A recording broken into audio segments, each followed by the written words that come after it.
नमस्तेभ्यः। ओम नमस्तेभ्यः। ओम नमस्तेभ्यः।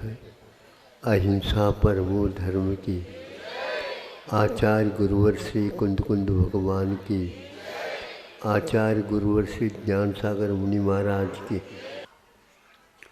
इस दिशा में बहुत कम लोग सोचते हैं। कौन सी दिशा महाराज?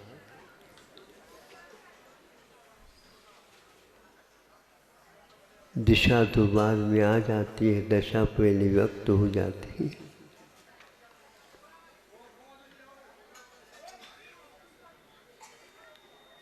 अपने यहाँ कई प्रकार के महाराजों का कथन मिलता है।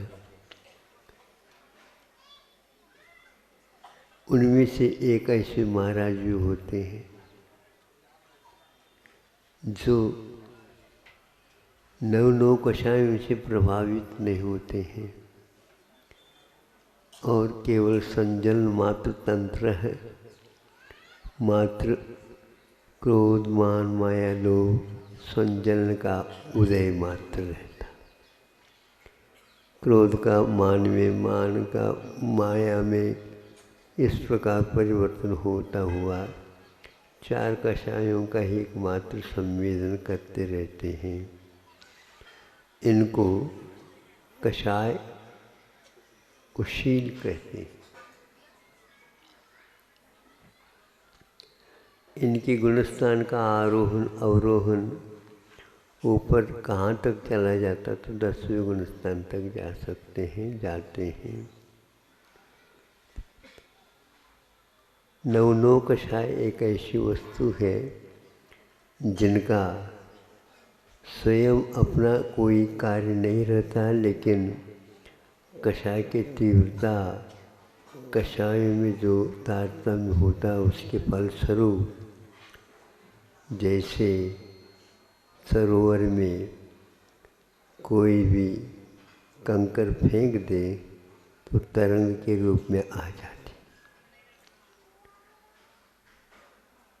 यदि वही पानी गाढ़ा होता चला जाए, बर्फ का रूप धारण कर ले, कंकर का कोई प्रभाव नहीं होता। एक उदाहरण। तो कषाय कुशील अपने आप में एक साधक, बहुत बड़ा साधक होता है। उनके 9 कषाय भी उदय में आते रहते हैं, लेकिन उनका वह अपना पुरुषार्थ होता है, वो किसी के सामने देखने को उपलब्ध नहीं होते।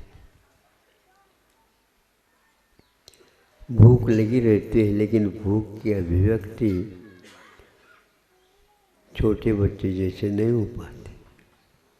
लेकिन भूख क्षुधा का उदय, असाता के उदेना आदि आदि को लिखते हुए भी उनके भाव में ऐसे कोई तरंग उत्पन्न तो होती होगी, नए अन्यथा भोजन के लिए कैसे उठते। फिर भी भूख की पीड़ा की अभिव्यक्ति रति अरति, शोक भय जुगुप्सा आदि की उदीर्णा उदय होते हुए भी उनकी मन वचन काय की चेष्टा के माध्यम से अभिव्यक्ति नहीं होती। तो निर्दय कहा जाए? हाँ नहीं, यह जिस प्रकार कर्म के उदय में अभिव्यक्ति हो रही है, लेकिन उसकी अभिव्यक्ति नहीं की जाती है, इसी प्रकार पौरुषेय जिसको बोलते हैं, पुरुषार्थ उस पर इस प्रकार का चलता रहता है, कितनी भी क्यों न हो, किंतु उसकी अभिव्यक्ति नहीं होती, इसलिए उनको कषाय कुशील कहा गया। वो निर्दयता नहीं है, दया से भरपूर है, किंतु उनका वो यह पुरुषार्थ, उनकी साधना है, कर्म सिद्धांत के साथ जुड़ करके चलती रहती है साधना, और वह समाज के बीच में रह कर के भी संतुलित अपने जीवन को रखते हैं। ये कसाई कुशील महाराज कहलाते। अब हम आज कसाई कुशील तो है ही नहीं, पक्की बात है। अब उस ओर हो जाए तो बात अलग है।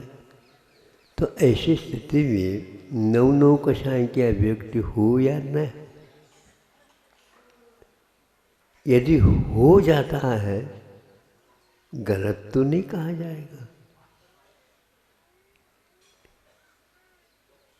और 24 घंटा होता रहे ऐसा तो होता नहीं। अंतर्मुहूर्तवर्ती है वो पर्याय। इसके उपरांत कुछ न कुछ तो तारतम्य जुड़ जाता है।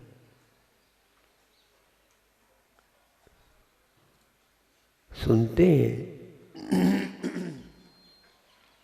चक्रवर्ती भी रो गए जब भगवान को निर्वाण कल्याण की प्राप्ति हो गई। स्वर्ग से देव आदि आ गए, सब आ गए, महोत्सव हो गया, सब हो गया, पूजन आदि आदि हो गए, लेकिन चक्रवर्ती को रहा नहीं गया और वो रो पड़े, और बाकी सब उनको देखते रह गए। क्षायिक समय दृष्टि है, शंकादि दोषों से रहित रहते हैं अपने गुणस्थान के अनुसार। पूछा गया, बताते हैं क्यों रो गए, क्यों रो रहे हो, कौन सी कमी आ गई। जिनको अनंत काल से मुक्ति नहीं मिली थी उनको मुक्ति मिली। सब कल्याणों की अपेक्षा से ये निर्वाण कल्याण बहुत धूमधाम के साथ मनाना चाहिए। हाँ, धूमधाम का अर्थ क्या होता है?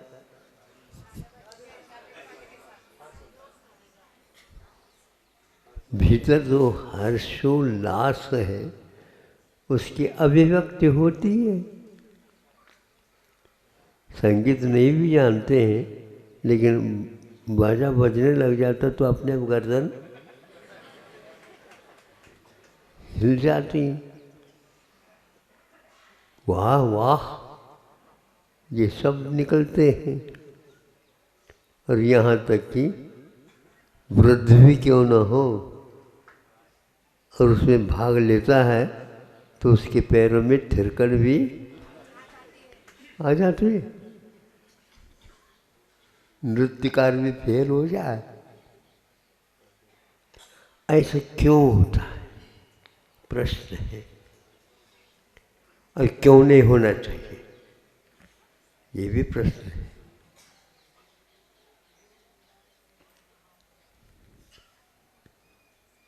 फिर महाराज रोना ठीक है? ठीक नहीं है, कौन कर रहा है? रोना ठीक नहीं है ये कौन कह रहा है?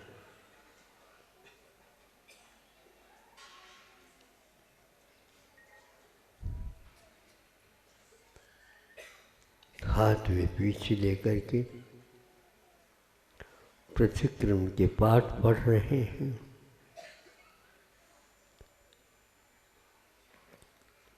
वाणिम गदगदयन वपुः। ये आगे कुछ किला और लिखा है।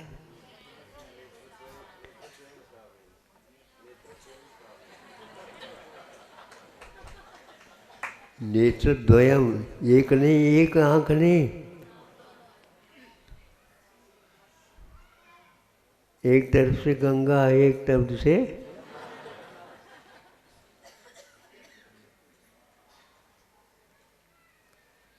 है मैं रो रहा हूँ, कम से कम आंखों के पानी तो पहुँच दो। कैसे सेवक हो तुम? वो कोई भी है ही नहीं वहाँ पर। अनुकंपा, कलेजा कप जाए।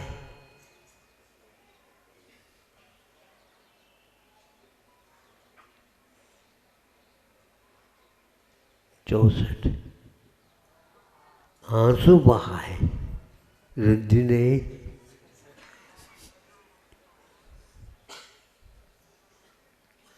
कुछ समझ में आ रहा है क्या? नहीं हो तो कहो फिर। तो रटन थे आप लोगों का।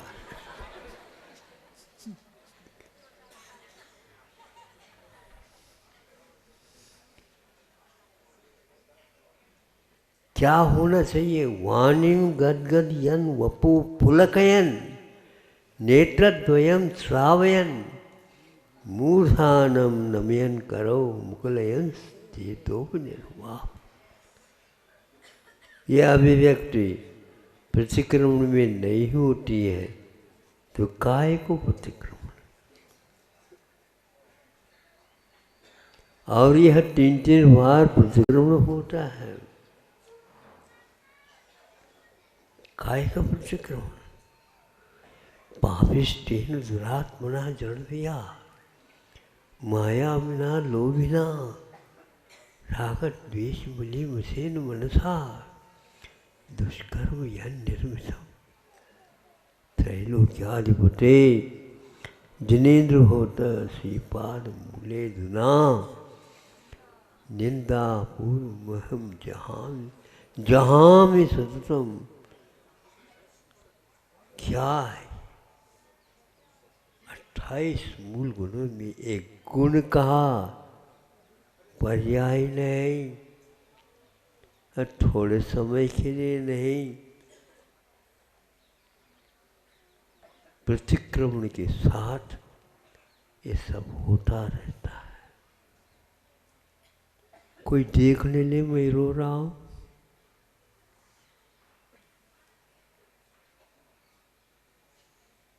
भगवान तो देख ही रहे, तुम्हारा प्रतिक्रमण वो सुन ही रहे। दूरी बहुत है, लेकिन दूरी भले ही बहुत हो, भावों की दूरी है ही नहीं। सोचता हूं ये महान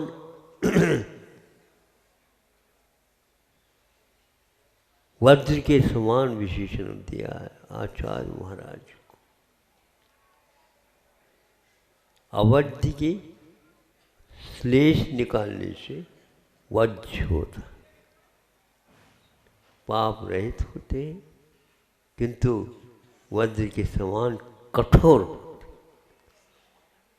और नवनीत के समान पिघलते भी। थोड़ी सी ऊष्मा लग जाए वो नवनीत पिघले बिना रहेगा। जम भी जाता है और वह पिघल भी जाता है। पिघलना, द्रवीभूत होना, एक शब्द काव्यकारों ने द्रवीभूत होना। द्रव्य तो त्रैकालिक होना चाहिए। आओ रख लो आप अपने द्रव्य को।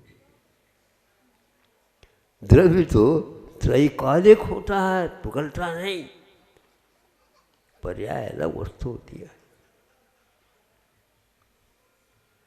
जो व्यक्ति नहीं पिघलता तो नूतन पर्याय की प्रतीक्षा न करे।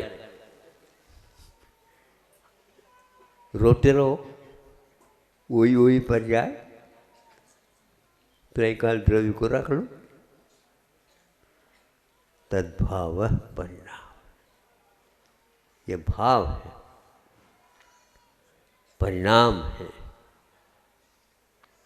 और जैसे विद्यार्थी परिणाम की प्रतीक्षा करता है, वैसे ही हे प्रभु शोक को दे मैं क्या कर सकता हूँ। और प्रतिक्रमण के समय पर शोक के उदीना होना अनिवार्य है, और जब अनिवार्य है तो आंसू का निकलना अनिवार्य है। अब किसी के आंखों में आंसू नहीं तो हम क्या कर बताओ।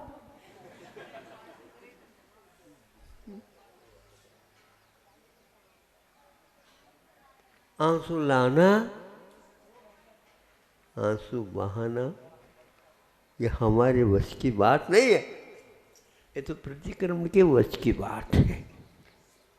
तो और इस प्रतिक्रमण को प्रशिक्षित करने के लिए कुंद कुंद आदि देव कहते हैं, अरहत परमेश्वर कहते हैं, ऊसे तो नहीं हो रहा है।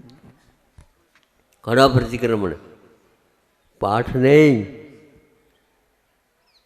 तोता नहीं, होता तोता नहीं, भीतर से होता है, बाहर आता है, आने दीजिए। फिर उस समय आंखें तो रोती हैं, नाक भी गीली होती है, सुन रहे हो, सर्दी के कारण नहीं, ये नासिका को भी आंखों के साथ देना अनिवार्य होता है।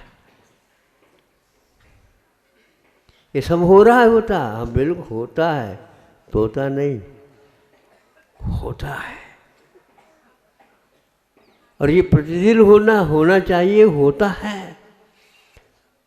मन से होना चाहिए, वचन से होना चाहिए, काय से होना चाहिए।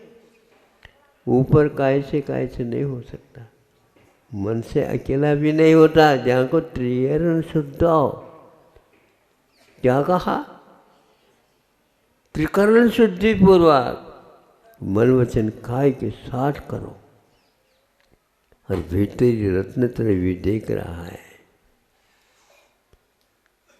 रत्नत्रय है, और ऊपर से वह भाव प्रणाली रो रहा